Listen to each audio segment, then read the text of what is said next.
Hey everyone, welcome back to my channel Wang's channel fiction with fujoshi. तो कैसे हो आप सब? आई होप कि आप सब अच्छे होंगे और अपना ख्याल रख रहे होंगे। तो आज आपके साथ में एक छोटा सा वन शॉट शेयर कर रही हूँ। 30-35-40 मिनट का होगा, क्योंकि सच कहूँ ना तो मुझे वीडियो बनाए हुए बहुत ज़्यादा टाइम हो चुका है। मैं उलझ गई हूँ अपनी लाइफ में, थोड़ी सी टाइम नहीं मिल पा रहा है मुझे, इसीलिए तो मैं शुरुआत करना चाहती हूँ छोटे से एफर्ट से। उसके बाद अब की बार मैंने सोचा है कि मैं जल्दी से आपके लिए रेगुलर एफएफ लेकर आऊँगी। इस दिसंबर में मैं जितना हो सके उतने एफएफ बना कर रखूँगी ऑलरेडी, ताकि फिर अगर मुझे टाइम भी ना मिले तो मैं उन एफएफ को अपलोड कर सकूँ। लेकिन उसके लिए मुझे शुरुआत करनी होगी। मैं बहुत दिनों से सोच रही हूँ लेकिन नहीं कर पा रही हूँ। तो आज फाइनली मैं बैठी हूँ एंड देखते हैं कि ये स्टोरी मैं कंप्लीट कर पाती हूँ या नहीं। स्टोरी बहुत छोटी सी है, थोड़ी सी इसको हॉट एंड स्पाइसी बनाने की कोशिश की है, देखते हैं होती है नहीं। स्टोरी ओमेगा वर्ष है एंड शानवांग है, मॉडर्न है एंड इसमें हमारे जो कैरेक्टर्स है वो ऑलरेडी मैरिड है। तो अब आइए इनकी स्टोरी कैसी होती है। जब एक डिटेल ओमेगा बॉयफ्रेंड अपने अल्फा बॉयफ्रेंड से गुस्सा हो जाता है क्योंकि उसका अल्फा बॉयफ्रेंड उसे टाइम नहीं दे पाता है, तो फिर ओमेगा क्या करता है यही हम देखेंगे इस स्टोरी में। तब आइए हम स्टोरी को स्टार्ट करते हैं। विंग, तुम्हारा तुम्हारा हर बार का हो गया है। अगर अगर अब तुम मेरे साथ नहीं चले ना तो मैं तुमसे बात नहीं करने वाला, और मैं तुम्हें छोड़कर चले जाने वाला हूँ। मैं तुम्हारे साथ नहीं रहूँगा अगर तुम मुझे टाइम नहीं दोगे तो। लंजा, तुम क्यों नहीं समझ रहे हो? अभी बहुत कॉम्प्लिकेटेड टाइम चल रहा है कंपनी में, और बहुत सारी डील्स हैं जो मुझे करनी है, और यहाँ तक कि मुझे बिजनेस ट्रिप्स पर भी जाना है। इसीलिए बाबू, मैं तुमसे प्यार करता हूँ। मैं जानबूझ कर नहीं कर रहा कि मैं तुम्हें जानबूझ कर टाइम नहीं दे रहा हूँ। मेरे पास टाइम ही नहीं है। मैं कोशिश करता हूँ लेकिन मैं सुबह जल्दी निकल जाता हूँ, रात को आने में लेट हो जाता है। मुझे कुछ नहीं सुनना है, समझ में आ रहा है तुम्हें? मुझे टाइम चाहिए, मतलब टाइम चाहिए। कितने दिन हो गए हैं, लगभग 3 से 4 महीने हो गए जब हम दोनों ने बैठकर सुबह की चाय तक एक साथ नहीं पी है। तो तुम मेरे उठने से पहले चले जाते हो, और वापस कब आते हो? जब मैं सो जाता हूँ तुम्हारा इंतज़ार करते हुए, कभी टेबल पर, कभी सोफे पर और कभी बेड पर, लेकिन तुम्हें कोई फ़र्क नहीं पड़ता। वांग जी ने चिल्लाते हुए कहा। मुझे फ़र्क पड़ता है लंजा, फ़र्क पड़ता है। मुझे खुद बुरा लग रहा है लेकिन मैं क्या करूँ, मुझे टाइम नहीं मिल पा रहा है। वींग ने फिर से उससे जैसे माफ़ी मांगते हुए कहा, पर वांग जी ने उसकी तरफ देखते हुए कहा, मुझे तुम्हारी कोई बात नहीं सुननी है। अगर आज तुम दिन में आफ्टरनून में मुझे पिक करने नहीं आए मेरे स्टूडियो से, तो आई स्वेयर मुझसे बुरा कोई नहीं होगा। ये बोलते हुए वांग जी वहाँ से बस निकल जाता है, और वींग बस जाते हुए वांग जी को देख रहा था। वो साय करता है और उसकी तरफ देखते हुए कहता है, बेबी डोंट वरी, बस कुछ टाइम की, कुछ दिनों की बात और है। उसके बाद मैं तुम्हें एक लॉन्ग वेकेशन पर लेकर चलूँगा, जिसके बाद तुम्हारी सारी शिकायतें ख़त्म हो जाएगी। तुम्हें फिर मुझसे कोई शिकायत होगी ही नहीं। मैं भी जानता हूँ कि तुम फ्रस्ट्रेटेड हो इस वक्त, क्योंकि लिटरली बहुत टाइम हो चुका है जब मैंने तुम्हें टाइम दिया है, लेकिन मैं इसीलिए इतना काम कर रहा हूँ ताकि फिर हम एक लॉन्ग वेकेशन पर जा सकें। पर अगर मैं तुम्हें ये बात बता दूंगा तो हमारा सरप्राइज कैसे रहेगा? इसीलिए थोड़े दिनों तक और मुझसे गुस्सा हो लो, पर मुझे तुम्हें मनाना अच्छी तरह से आता है, ठीक है? ये बोलते हुए विंग भी हल्का सा मुस्कुराता है और फिर वो अपने ऑफिस के लिए निकल जाता है। उसे याद तो था, उसने सोचा भी था कि वो जाएगा तो सही, भले ही वो रुके 5 मिनट ही, 10 मिनट रुकेगा, लेकिन वो वांग जी की बात रखेगा। वांग जी ने कहा था कि अगर विंग नहीं आएगा तो उससे बुरा कोई नहीं होगा। लेकिन विंग के ऊपर काम का प्रेशर इतना था कि विंग अपने ऑफिस से मीटिंग रूम से कहीं और से वापस ऑफिस, फिर से मीटिंग्स, फिर से रिपोर्ट्स, इस सब में उसे टाइम ही नहीं मिला। एंड जब तक उसे रियलाइज़ हुआ कि कितना टाइम हो चुका है, शाम के लगभग 6 से 7 बज चुके थे। एंड जब भी इनका हल्का सा काम का जो प्रेशर था वो कम हुआ है, अब सभी लोग घर जाने लगे थे। कुछ ही लोग थे कंपनी में जो काम करने के लिए, जो लेट नाइट तक करते हैं या फिर ओवर टाइम करके जाते हैं, वही बचे हुए थे। जब विंग ने एक चैन की सांस ली, उसके सामने उसकी ठंडी कॉफ़ी रखी हुई थी, जो कि 30 से ठंडी कॉफ़ी थी। उसने पूरे दिन में 3 से 4 कॉफ़ी पी है। उसने लंच तक नहीं किया। उसने ब्रेकफास्ट भी वो वांग जी के साथ कर कर आया था। नहीं तो वो ब्रेकफास्ट भी ना करे, ब्रेकफास्ट वांग जी से ज़बरदस्ती खिला कर भेजता है, नहीं तो विंग के पास उसका भी टाइम नहीं बचता है। लेकिन ये भी अभी मिनिमम कुछ दिनों में हो रहा है, क्योंकि अभी वांग जी से उठने से पहले वो चला जाता है, तो उसे वांग जी और उन दोनों का बीच में टाइम मिल नहीं पा रहा है। वहीं दूसरी तरफ हमारा वांग जी जो कि स्टूडियो में विंग का वेट कर रहा था, उसने कहा था कि अगर नून में विंग उसे लेने नहीं आया तो उससे बुरा कोई नहीं होगा। वांग जी उसी का इंतज़ार करता था, लेकिन इंतज़ार करता रहा करता रहा करता रहा, विंग नहीं आया। एंड जब वांग जी को पता चल गया कि विंग नहीं आने वाला, क्योंकि वो उसे कॉल भी कर रहा था, विंग कॉल भी पिकअप नहीं कर रहा था, तो लिटरली वांग जी का जो सब्र का बांध था वो टूट रहा था।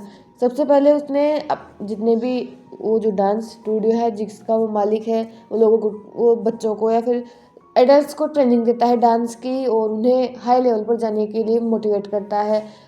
एक सीढ़ी बनता है, छोटी ही सही, लेकिन वांग जी एक सीढ़ी बनता है उन लोगों के लिए। तो उसने सबको बोल दिया था कि कोई नहीं बताएगा कि वांग जी कहाँ जा रहा है, स्पेशली कुछ लोग जो कि उसके पक्के दोस्त हैं, वो लोग किसी को कुछ नहीं बताएंगे।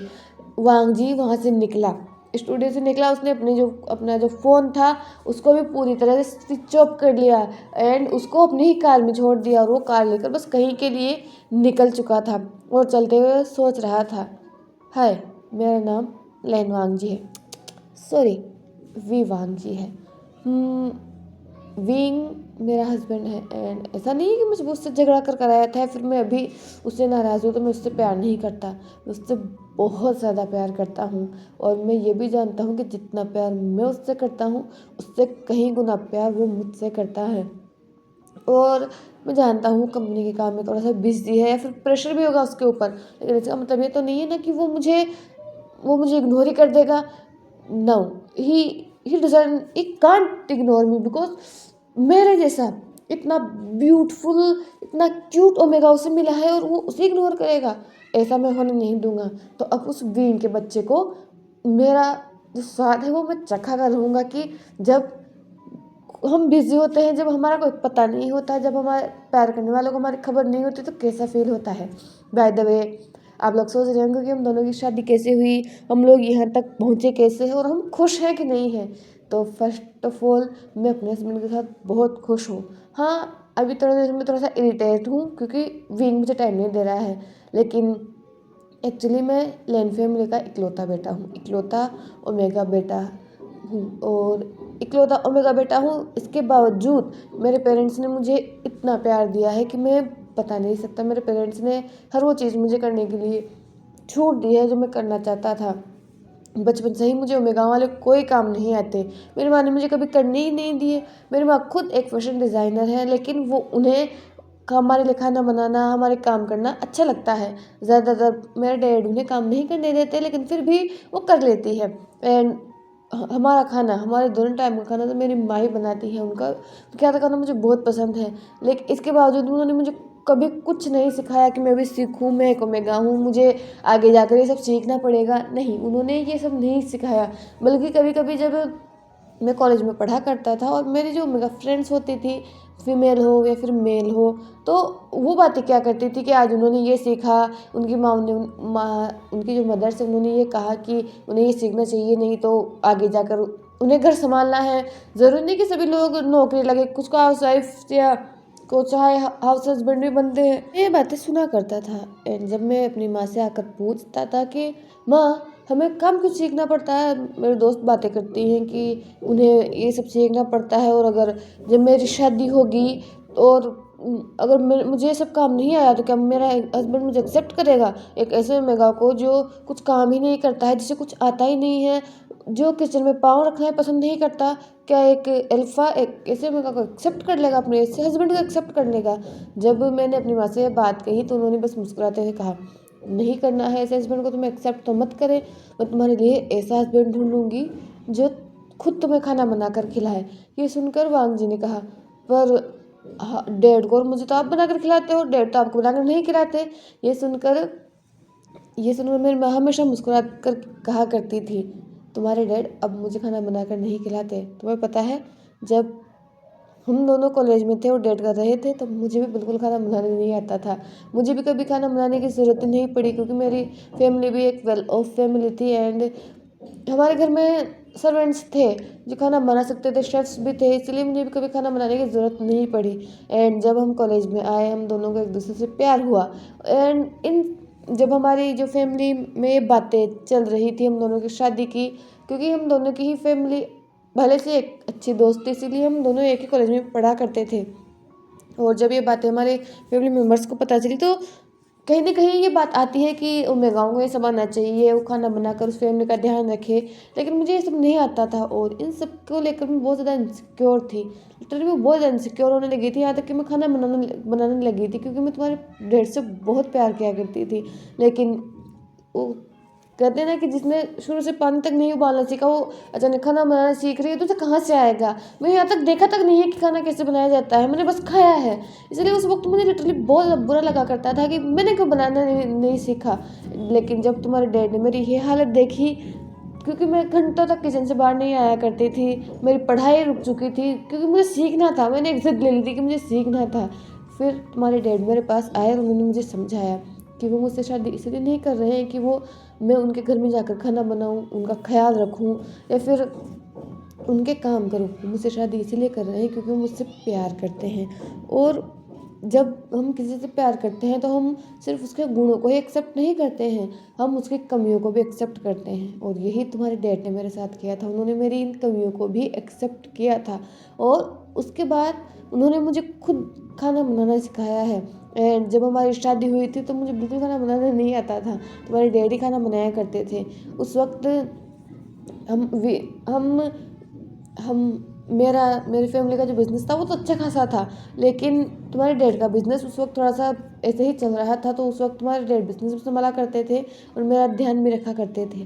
धीरे धीरे हम दोनों ने एक साथ हम दोनों चले और हम दोनों ने एक दूसरे को सिखाया। जो मुझे नहीं आता था तुम्हारे डैड ने मुझे सिखाया, जो तुम्हारे डैड को नहीं आता था वो मैंने उन्हें सिखाया।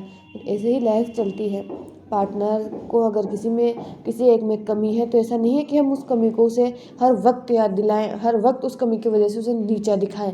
नहीं, हमें उस कमी को सुधारने की कोशिश करनी चाहिए। और मैंने की, तुम्हारे डैड ने भी की, और आज देखो मैं कितना अच्छा खाना बनाती हूँ। और रही बात तुम्हारी, तो मैंने तुम्हें जानबूझकर खाना बनाना नहीं सिखाया, क्योंकि पहले ज़रूरी होता था ये सब कि मेघाओं को खाना बनाना आना ज़रूरी है।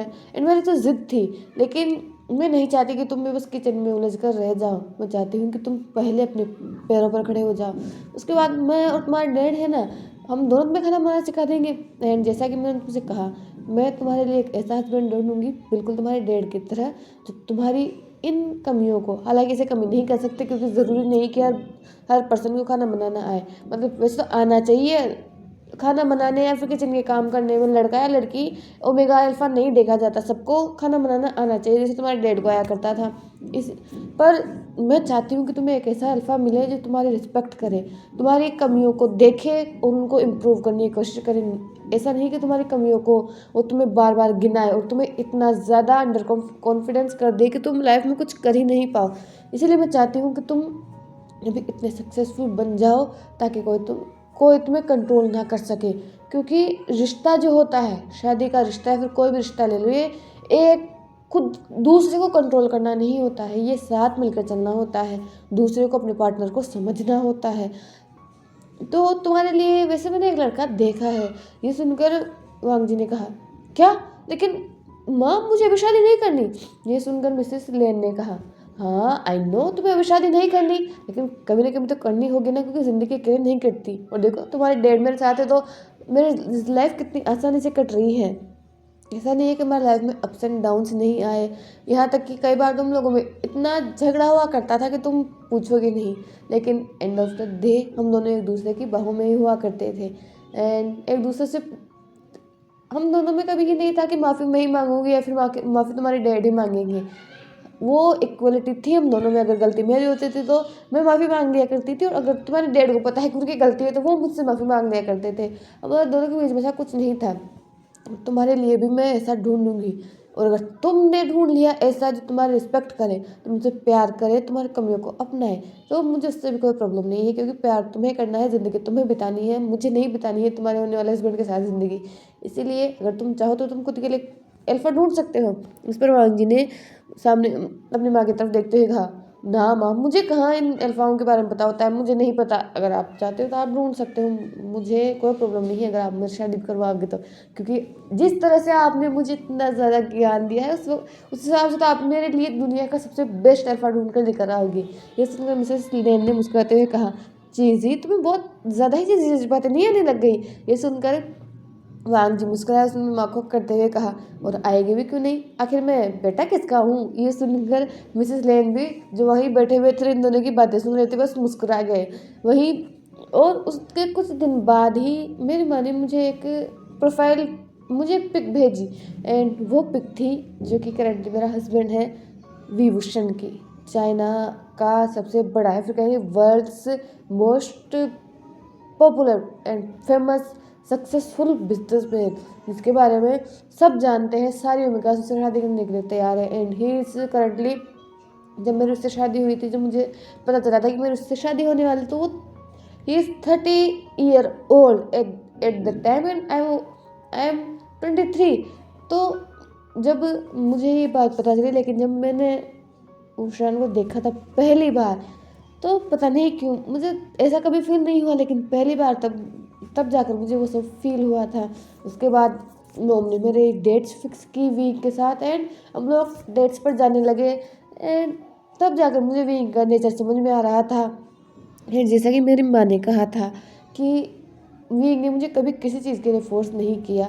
हमने लगभग 2 से 3 साल तक डेट किया था, ऐसा नहीं था कि हमने 2-4 दिन में ही बातें कर कर हमारा फ्यूचर डिसाइड कर लिया था। खुद वीक ने मुझसे कहा था कि वो नहीं चाहता कि 2-3 दिन की मुलाकात में या फिर फ़ोन पर बात करने से वो अपनी लाइफ बिता सकते हैं। हम लोगों ने लगभग 2 से 3 साल तक डेट किया था। वो अपनी लाइफ में सक्सेसफुल हो रहा था, मैं अपनी करियर को बना रहा था, और इस बीच में हम दोनों को एक दूसरे का साथ था। ऐसा नहीं था कि जैसा कि मोम ने कहा कि झगड़ा होता है, हम दोनों के बीच बहुत झगड़े हुआ करते थे, कभी टाइम को लेकर, कभी कभी छोटी छोटी इनसिक्योरिटीज़ को लेकर ही। और ये इनसिक्योरिटीज़ मुझ में ज़्यादा थी, क्योंकि मैंने आज से पहले कभी प्यार नहीं किया है, और मेरी थोड़ी सी एक प्रॉब्लम है कि मैं जिस चीज़ को पसंद करता हूँ, जो चीज़ मेरी है, वो चीज़ सिर्फ मेरी है, मैं उस चीज़ को लेकर बहुत ज़्यादा पॉजिटिव हो जाता हूँ। लेकिन not that kind of positive कि मैं विंग को हर्ट करूँ, उसकी फीलिंग्स को हर्ट करूँ, नहीं। लेकिन मुझे जान सिर्फ अपने लिए चाहिए होता था। जब जान मुझे टाइम नहीं दे पाता था, तो लिटरली मैं उससे बहुत ज़्यादा झगड़ा किया करता था। लेकिन वो शायद से ज़्यादा मुझे कोई नहीं समझता। उसने कभी इसके लिए मुझे टोका नहीं, कभी इसके लिए मुझे ये नहीं कहा कि मैं टॉक्सिक हो रहा हूँ या फिर नहीं। उसने मुझसे कभी नहीं किया कहा ये सब, एंड यही चीज़ उसकी मुझे बहुत ज़्यादा पसंद आई थी। हम दोनों ने इन 3-4 साल में बहुत अप्स एंड डाउन्स देखे थे, एंड फाइनली 3 साल की डेटिंग के बाद हमारी शादी हुई थी। एंड शादी के बाद मुझे लगा था कि हमारी लाइफ नॉर्मली होगी, क्योंकि 3 साल में भी हम कर ही क्या रहे थे, लिटरली हम लोग एक दूसरे की लाइफ में इन्वॉल्व थे। बस हम दोनों एक दूसरे के घर में नहीं रह रहे थे, नहीं तो हमारा डिनर साथ हुआ करता था, हम लंच साथ किया करते थे, तो मुझे नहीं लगा था कि कुछ अलग होगा।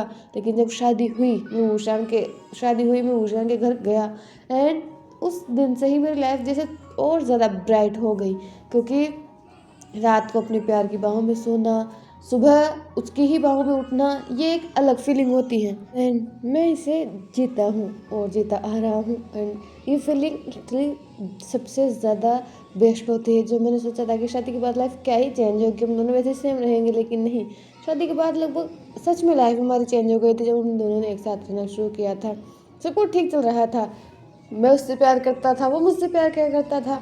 एंड एक बात बताऊँ, मेरे जो विंगा है वो बहुत ज़्यादा डेटी माइंडेड है। आपको नहीं पता होगा, लेकिन है, उसे मत बताना। एंड बहुत दिनों से वो मुझे टाइम नहीं दे रहा है। मुझे हमेशा उनकी बाहों में सोने की आदत हुआ करती थी। रात को तो कैसे भी वो लेट आए, फिर भी मुझे अपनी बाहों में लेकर सो जाते हैं, लेकिन सुबह जब मैं उठता हूँ तो मुझे उनका फेस दिखाई नहीं देता, वो मेरे पास रुकता ही नहीं है। अब मैंने भी सोच लिया है कि मैं उन्हें सबक सिखा कर रहूँगा।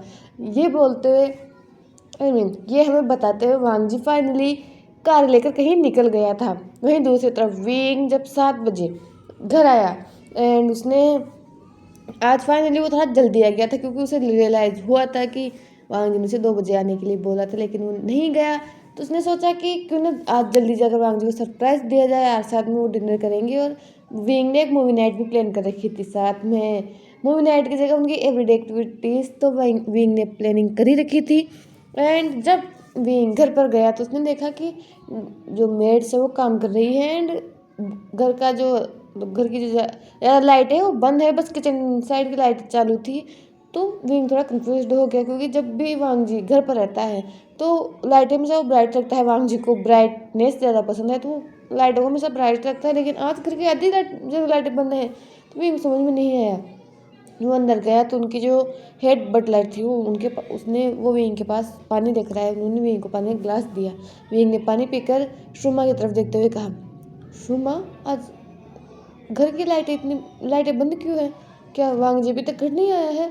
ये सुनकर शुमा ने विंग की तरफ देखते हुए कहा, नहीं मास्टर, अभी तक तो हम लंजाबी घर नहीं आया है। आई थिंक मैंने उसे कॉल किया था क्योंकि वो नॉर्मल 4-5 बजे तक आ जाता है। मुझे लगा कि शायद वो अपने दोस्तों के साथ चला गया होगा, इसलिए मैंने उन्हें कॉल भी किया था, लेकिन उन्होंने मेरा कॉल पिकअप ही नहीं किया। तो मुझे लगा कि शायद वो बिजी होंगे, इसलिए मैंने दोबारा कॉल नहीं किया। ये सुनकर विंग ने कहा, क्या कॉल नहीं उठाया? लेकिन अगर वो किसी दोस्त के साथ होता है तो मुझे बता कर जाता है। यही सोचकर विंग ने भी अपना फ़ोन निकाला और वांग जी को कॉल करने लगा। लेकिन वो वांग जी को जितना ही कॉल कर लेता वांग जी का फ़ोन स्विच ऑफ आ रहा था। यहाँ तक कि उसने मैसेज भी किया, लेकिन जहाँ कॉल नहीं जा रहा था मैसेज कहाँ ही जाएगा। और अब विंग को चिंता होने लगी थी तो विंग ने एक एक करके वांग जी के दोस्तों को फ़ोन किया कि क्या पता वांग जी गुस्सा है उससे, इसलिए उसने फ़ोन स्विच ऑफ कर दिया। फिर बैटरी चली गई होगी, कोई प्रॉब्लम हो गई होगी, तो अगर वो उसके दोस्तों के साथ होगा, स्टूडियो में होगा, तो विंग उसे ले आएगा। उसने स्टूडियो में फ़ोन किया, वहाँ भी वांग जी नहीं था और किसी को पता भी नहीं था कि वो कहाँ गया है क्योंकि बता कर नहीं गया था। साथ ही उसने उसके फ्रेंड्स को फ़ोन किया, वांग जी वहाँ भी नहीं था। उसने उसकी फैमिली को फ़ोन किया, वहाँ भी नहीं था। उसने अपनी फैमिली को फ़ोन किया क्योंकि वांग जी उसकी फैमिली का फेवरेट है। जब उसने उसकी फैमिली को फ़ोन किया तब वांग जी उनके पास भी नहीं था। अब विंग को लिटरली चिंता होने लगी थी क्योंकि वांग जी ऐसा नॉर्मली करता नहीं है, लेकिन वांग जी ने पहली बार किया था। तो सच में विंग को अब चिंता हो रही थी। उसे नहीं पता कि उसने लिटरली हर जगह उसने कॉल कर लिया जहाँ वो कर सकता था। हर जगह जहाँ वो कॉल कर सकता था उसने कॉल किया। फैमिली को, फ्रेंड्स को, यहाँ तक कि ऐसे दोस्त जो वांग जिनका मतलब जो दोस्त हैं उनसे वांग जी 1-2 बार मिला होगा, विंग ने उन दोस्तों को भी फ़ोन कर लिया, लेकिन अब वांग जी से कहीं नहीं मिल रहा था। विंग को चिंता हो रही थी, उसे बार बार वो वांग जी को कॉल कर रहा था एंड अब वो उसे ढूंढने के लिए लिटरली बाहर चला गया। तो उसे लगा कि वांग जी नाराज़ हो गया, तो स्टूडियो के आसपास किसी ऐसे दोस्त के साथ चला गया होगा जिसे नया बना हो, जिसे विंग नहीं जानता हो, डिनर के लिए चला गया होगा। तो वो अपनी गाड़ी लेकर वांग जी को ढूंढने के लिए निकल चुका था। विंग ने लिटरली 2 घंटे तक अपने आसपास के एरिया में ढूंढा। लिटरली उसने आधा शहर छान मारा था उस 2 घंटे में। उसका ठंड का मौसम था एंड अगर आप रात को बाहर जाएंगे तो आपको स्वेटर तो पहन कर जाना ही पड़ता है। यहाँ तक कि बर्फ़ पड़ रही थी फिर भी वांग जी को ढूंढ रहा था। वो था कार में, ठंडी इतनी ही थी, फिर भी विंग को वांग जी नहीं मिल रहा था। विंग को लिटरली चिंता होने लगी थी कि वांग जी गया कहाँ है। उसका फ़ोन स्विच ऑफ आ रहा है, किसी दोस्त के पास नहीं है। विंग लिटरली थक गया था। वो उसे लगा कि अब वांग जी कहीं नहीं मिल रहा है तो वो घर पर जाएगा और वांग जी का वेट करेगा। वांग जी अगर गुस्से में होगा तो फाइनली घर पर ही आएगा। जब वो घर पर आएगा तो विंग उसे बताएगा उसकी हिम्मत कैसे अपने फ़ोन को स्विच ऑफ करने की। विंग कितना चिंता कर रहा था। यही सोचकर विंग अपनी गाड़ी को लेकर वापस घर आ चुका था। उसे लगा कि वो घर आएगा, वांग जी को वो ट्रेस करवाएगा अपनी टेक्निकल टीम को बोलकर। जब वो घर आया तो सभी लोग उसे अजीब तरीके से देखने लगे और विंग ने जब भी नोटिस किया तो उसने उन लोगों की तरफ देखते हुए कहा, क्या हुआ है? तभी उसका जो मेन बॉडीगार्ड था वेन्निंग वो आ गया और उसने विंग को वो करते हुए कहा, यंग मास्टर, वो लिटिल यंग मास्टर अंदर है। ये सुनकर विंग ने कहा, क्या वांग जी अंदर है? इस पर वेन्निंग ने नोट करते हुए कहा, हाँ बॉस, जैसे ही आप उनको ढूंढने के लिए निकल गए थे वो आ गए थे। ये सुनकर विंग की लिटरली मुट्ठियाँ बिछ गई। उसकी जो सिर की नसें थी वो निकल कर बाहर आने वाली थी। उसने वेन्निंग की तरफ देखते हुए कहा, अगर वो आ गया था तो मुझे कॉल नहीं कर सकते थे, मैं पागलों की तरफ पूरे शहर में से ढूंढ रहा हूँ। ये सुनकर वेन्निंग ने सिर झुका लिया और फिर ऐसे ही सिर झुकाए हुए कहा, उन्होंने मना किया था, उन्होंने हम सबके फ़ोन ले लिए हैं, उन्होंने मना किया है कि कोई भी आपको नहीं बताएगा कि वो यहाँ पर आ गए हैं। इस पर वीन ने कहा, ये लिटिल ब्रेड, ये बोलते हुए वीन अपनी उन 2 लेग्स को लेकर अंदर जा चुका था। जब वो अंदर गया तो लिविंग रूम में तो वांग जी नहीं था, तो वो सीधा अपने रूम में चला गया। उसका पूरा फेस रेड था, पहले तो टेंशन में था, साथ ही बाहर स्नोफॉल हो रहा था, तो उसकी जो पूरा फेस था वो रेड था, वो इतना ज़्यादा क्यूट लग रहा था। जब वो अंदर गया उसने फोर्स से साथ डोर को ओपन किया, लेकिन जो अंदर का नज़ारा उसने देखा, उसकी उम्मीद उसने नहीं की थी। वांग जी अंदर था, सामने टीवी चल रही थी एंड कोई मूवी चल रही होगी, साथ ही वांग जी अच्छी तरह से ब्लैंकेट में कवर होकर बैठा हुआ था, हाथ में पॉपकॉर्न थे और वो मूवी एंजॉय कर रहा था। वींग ने जैसे ही ये देखा, लिटरली उसे इतना ज़्यादा गुस्सा आया, लेकिन साथ ही उसे रिलीफ भी हुआ, लेकिन गुस्सा उसे इस चीज़ का आया कि वांग जी ऐसा कैसे कर सकता है। वांग जी ने उसे इन्फॉर्म भी नहीं किया, उसने उसके फ़ोन को स्विच ऑफ क्यों कर रखा था। उसे लिटरली कितनी ज़्यादा टेंशन हो चुकी थी। इसी टेंशन में विंग तुरंत वांग जी के पास गया। उस वांग जी के हाथ में जो पॉपकॉर्न का जो बॉक्स था, उसने उसको उठाकर नीचे फेंक दिया। और वांग जी जो कि मूवी में खोया हुआ था, या फिर कहे कि जानबूझकर विंग को टेंशन नहीं दे रहा था, उसने जब देखा कि विंग उसके पॉपकॉर्न बॉक्स को फेंक रहा है, तो उसने घूर कर विंग की तरफ देखते हुए कहा, मिस्टर वी, अब मुझसे चाहते क्या हो? अब कीमत कितनी है मेरे पॉपकॉर्न को फेंकने की? ये सुनकर विंग ने वांग जी की तरफ घूर कर देखते हुए कहा, हिम्मत, तुम मेरी हिम्मत की बात कर रहे हो? ये बोलते उसने लिटरली उस ब्लैंकेट को, वांग जी ने जिसने अपने ऊपर ककून की तरह लपेट रखा था, उसने उस ब्लैंकेट को हटाया और वांग जी को लिटरली पुश कर दिया बेड के ऊपर, और उसके ऊपर आ गया। उसने वांग जी की आंखों में देखते हुए कहा, तुम्हें क्या लगता है तुमने ये क्या किया है? ये सुनकर वांग जी ने विंग की तरफ देखा। वो जानता है कि उसने क्या किया है, लेकिन उसने अपने इनोसेंट आइज के साथ विंग की तरफ देखते हुए कहा, मैंने क्या किया है मिस्टर वी, जो आप इतना गुस्सा हो रहे हो? इस बात में जितनी इनोसेंस थी, उतनी ही कुछ और था। ये विंग फील कर पा रहा था, लेकिन इस वक्त लिटरली वो बहुत गुस्से में था। उसने वांग जी की तरफ देखते हुए कहा, तुम्हें बहुत अच्छी तरह से पता है कि तुमने क्या किया है। तुम्हारा फ़ोन स्विच ऑफ क्यों था? और अगर तुम घर आ चुके थे तो तुमने किसी को कॉल करने क्यों नहीं दिया मुझे? तुमने मुझे कॉल क्यों नहीं किया? तुम्हारा फ़ोन स्विच ऑफ क्यों था? तुम्हें पता है मैं तुम्हें पागलों की तरह आधे शहर में ढूंढ रहा था। ये सुनकर वांग जी ने विंग की तरफ देखते हुए कहा, ओह, मुझे माफ़ कर दीजिए। वो क्या है ना, मेरा फ़ोन में बैटरी चली गई थी, और जब मैं घर आया तो मुझे अब आपको पता चला कि कैसा लगता है जब मेरे आपसे 2-2 घंटे 3-3 घंटे तक बात नहीं होती। यहाँ तक कि कभी-कभी तो पूरे दिन आप मेरा फ़ोन नहीं उठाते, मेरे मैसेज का जवाब तक नहीं देते हो तुम। तो अब तुम्हें पता चला कि कैसा लगता है जब कोई हमारा कॉल नहीं उठाता, कोई हमारे मैसेज का जवाब नहीं देता। ये सुनकर वींग ने वांग जी की तरफ देखते हुए कहा, तो तुम बदला ले रहे थे इसका? तुम्हें पता भी है मुझे कितनी ज़्यादा टेंशन हो चुकी थी। मुझे लगा कि किसी बिजनेस राइवल ने तुम्हें कुछ कर दिया है, या फिर तुम्हें कुछ हो गया है। मैं पागल होने वाला था। ये सुनकर वांग जी ने विंग की तरफ देखते हुए कहा, क्या विंग, तुम भी इतनी सी बात के लिए ये सब कर रहे हो? अच्छा ठीक है, अब मुझे अपनी मूवी एंजॉय करनी, तुम्हें मिल गया ना, बस। ये बोलते हुए वांग जी अपनी कोशिश कर रहा था, लेकिन विंग ने वांग जी को उसी बेड पर पिन किया और उसकी तरफ देखते हुए कहा, छोड़ दो तुम्हें, मुझे सब पता है तुमने ये सब क्यों किया है।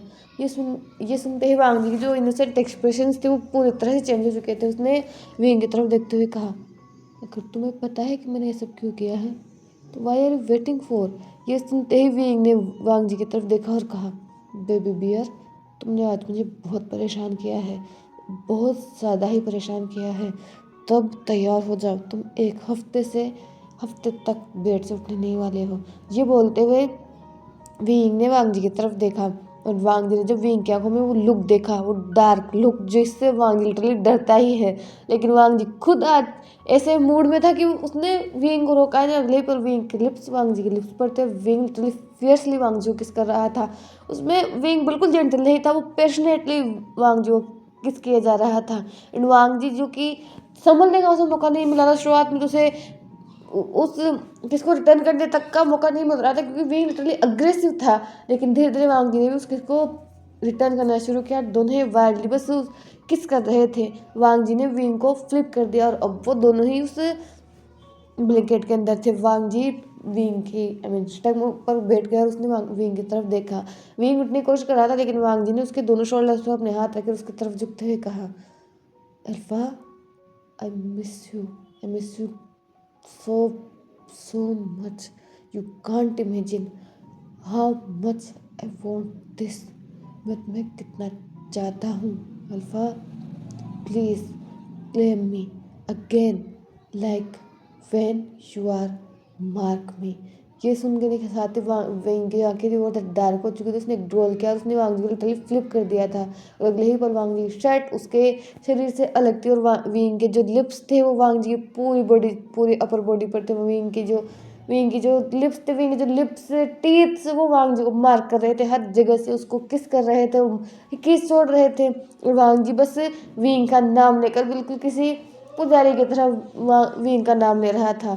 एंड थोड़ी ही देर में वांग जी और विंग की बस वो डेली नाइट एक्टिविटी स्टार्ट हो चुकी थी।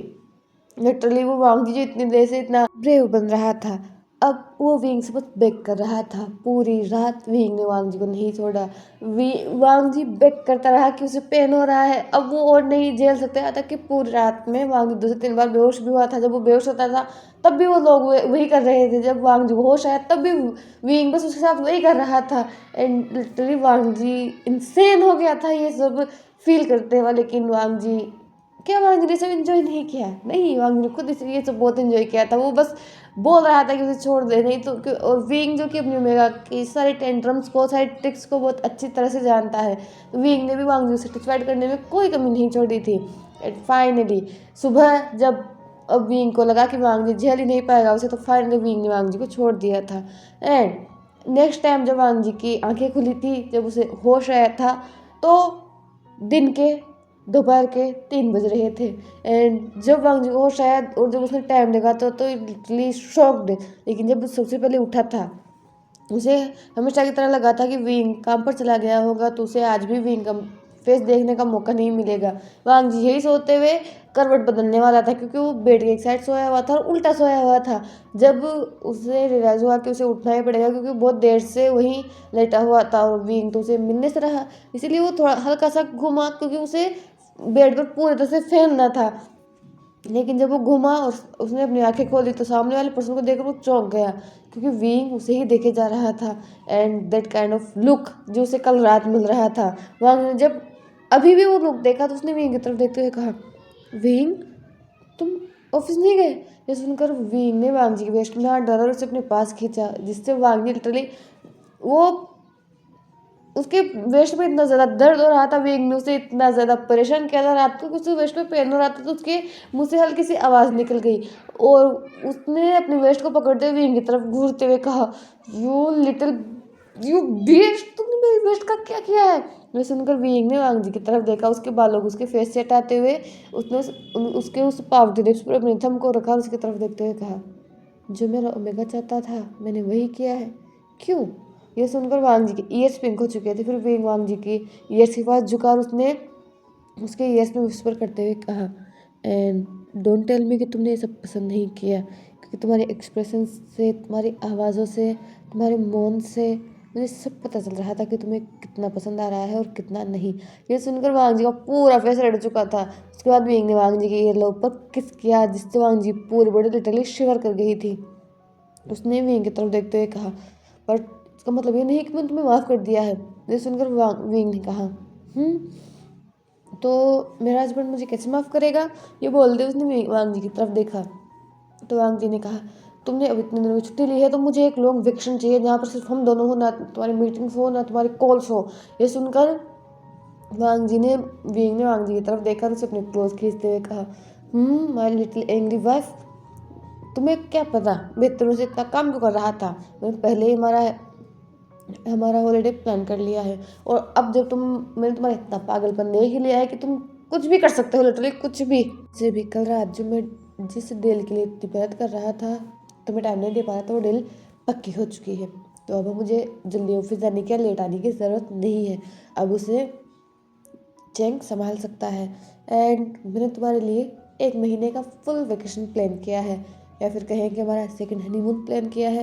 ये सुनकर वांग जी ने विंग की तरफ देखते हुए कहा, कोई ज़रूरत नहीं है, तुमने अभी मेरे वेस्ट तोड़ दी है। अगर मुझे पहले पता होता कि तुम मुझे वेकेशन पर लेकर चलने वाले हो तो मैं तुम्हें ये सब करने ही नहीं देता। ये सुनकर विंग के फेस पर एक स्मिक आ गया था। वो लिटरली उसने वांग जी को फ्लिप किया और उसके ऊपर आ चुका था। उसने वांग जी की चिन को होल्ड किया और अपनी तरफ दिखाते हुए कहा, तुम्हें सच में लगता है कि तुम मुझे रोक सकते हो? और अगर तुम्हें सच में ऐसा लगता है तो रोक कर दिखाओ मुझे। ये बोलते वो फिर से वांग जी किस करने लगता है एंड वांग जी को थोड़ी देर तो प्रोटेस्ट करता है, उसके चेस्ट पर मारता है क्योंकि विंग का अपर हाफ पूरी तरह से नेकेड था। उसने रात को बस खुद को वांग जी को क्लीन किया था। वांग जी ने ऊपर बस एक वाइट शर्ट उसने पहनाई थी और खुद ने पराफ पर कुछ नहीं पहन रखा था। वो भी वांग जी उसे प्रेस करने उसे धक्का देने की कोशिश कर रहा था, लेकिन थोड़ी देर तक की मशक्क़त के बाद वो विंग को खुद से दूर नहीं कर पाया। लेकिन फिर से उन दोनों की जो वो एक्टिविटी थी वो शुरू ही होने वाली थी, लेकिन फिर विंग रुक गया। और जब वांग जी ने फील किया कि विंग रुक गया है तो उसने विंग की तरफ कन्फ्यूजन भरी नज़रों से देखा। और जब उसने विंग ने अपने लिटिल किटन की कन्फ्यूजिंग नज़रें देखी, जो वांग जी लिप्स स्वोलन थे, रेड आखिर जो नोज थी वो रेड थी और आंखों में कन्फ्यूजन था, तो विंग ने वांग जी के लिप्स पर पेक किया, उसकी तरफ देखते हुए कहा, तुमने सुबह से कुछ नहीं खाया है तो पहले फ्रेशन अप हो जाओ और फिर खाना खा लेते हैं। वैसे भी ये सब करने के लिए मैंने 1 मंथ का वैकेशन प्लान कर लिया है। ये सुनकर ही वांग का पूरा फेस रेड हो चुका था, उसने विंग को बस हक कर लिया था। तो हे गाइस, ये स्टोरी छोटी सी थी, नहीं पता कैसी थी, पर मेरी फिर से शुरुआत है जो कि मैं पिछले 3 महीने से बोल रही हूँ। तो देखते हैं अब की बार, वो कहते हैं ना कि न्यू ईयर में सब रिजोल्यूशन लेते हैं, तो अब यार मैंने भी लिया है कि मैं डेली अपडेट करूँगी, कोशिश करूँ एंड फुल 1 शॉट ही डालूंगी, डेली 1 शॉट डालने की कोशिश करूँगी, 2 घंटे का 3 घंटे का डालने की मैं पूरी कोशिश करूँगी।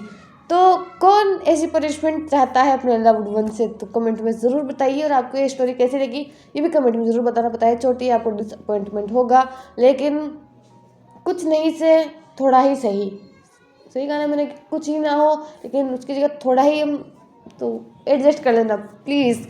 तो मिलते हैं नेक्स्ट वीडियो में, till then take care, ta ta bye bye, Radhe Radhe.